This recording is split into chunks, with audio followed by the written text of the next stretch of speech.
à toutes et à tous, bienvenue encore une fois sur la chaîne de Ace Podcast. Comme vous le voyez, nous avons démarré une édition de Mercato. Alors les jours s'enchaînent et voilà encore la deuxième édition de notre Mercato. N'oubliez surtout pas de vous abonner les amis et partagez surtout la vidéo pour que la communauté s'agrandisse. C'est très important pour le développement de la chaîne. N'oubliez pas avant de commencer la vidéo, posez juste un like, c'est rien pour vous mais c'est beaucoup pour nous. C'est très important pour le référencement. Merci beaucoup les amis. Sans tarder, générique.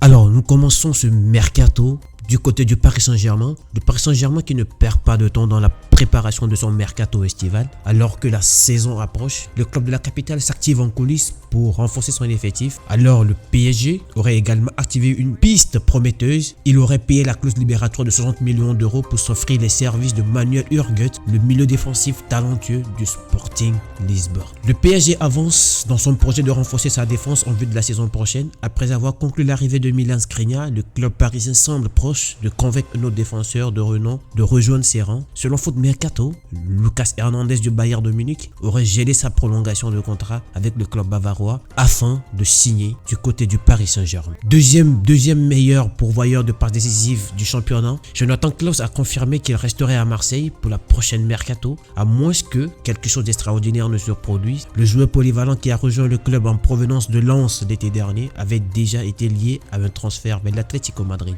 L'avenir d'Igor Tudor à la tête de l'OM se précise. À l'heure que les rumeurs circulaient sur son possible départ, le président marseillais Pablo Longoria a mis fin aux spéculations en affirmant qu'il n'y a pas de débat concernant l'avenir du coach croate. Dans une déclaration claire, Longoria a assuré que Tudor continuerait à diriger l'équipe la saison prochaine.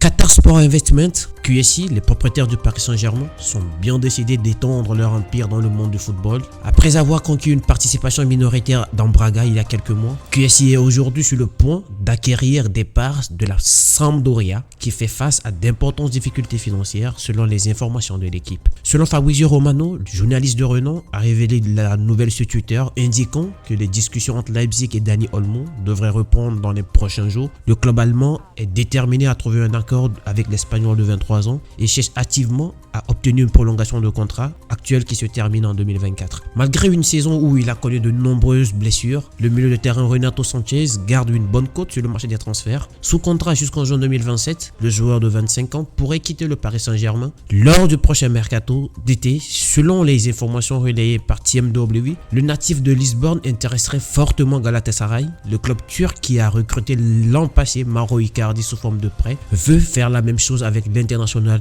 lusitanien. Actuellement prêté par le Paris Saint-Germain du côté de Galatasaray, Mauro Icardi semble s'épanouir en Turquie. D'ailleurs, la formation turque envisagerait également de le conserver. Il serait toujours en contact avec le PSG. Cette saison, il a inscrit 19 buts et délivré 7 passes décisives en 22 rencontres. Le FC Barcelone a annoncé le départ de l'expérimenté latéral gauche Jordi Alba, mettant ainsi un terme à leur longue collaboration. Alba, international espagnol, a décidé d'entamer une nouvelle aventure après avoir passé plusieurs années fructueuses avec les géants catalans. Le Real Madrid ne compte pas rester inactif sur le marché des transferts. Cette année, ils auraient porté leur devenu sur un défenseur de Liverpool afin de remplacer ou de concurrencer le français Ferland Mendy. Les merengues envisageaient de se tourner vers l'Angleterre et Liverpool. En effet, le Daily Mail révèle fort intérêt du Real Madrid pour Andrew Robertson. Le profil expérimenté solide de l'Écossais âgé de 29 ans plaît énormément aux décideurs madrilènes. Cependant, le dossier est loin d'être finalisé. Manchester United aurait décidé de se mettre sur leur rang pour accueillir l'international ghanéen de l'Ajax Amsterdam, Mohamed Kudus. Le Red Devils serait intéressé par le profil de l'international ghanéen qui réalise une belle saison avec 18 buts et 6 passes décisives en 41 apparitions toutes compétitions confondues. Sous contrat jusqu'en juin 2025 avec les Lanciers, le natif d'Accra serait estimé à 30 millions d'euros sur le marché des transferts. Les amis, on est arrivé à la fin de ce journal Mercato. J'espère qu'ils auraient plu. J'espère que vous allez l'aimer, le partager et vous abonner. N'oubliez surtout pas que c'est très important pour le référencement. C'est rien pour vous, mais c'est beaucoup pour nous. Sans tarder, on vous dit à la prochaine.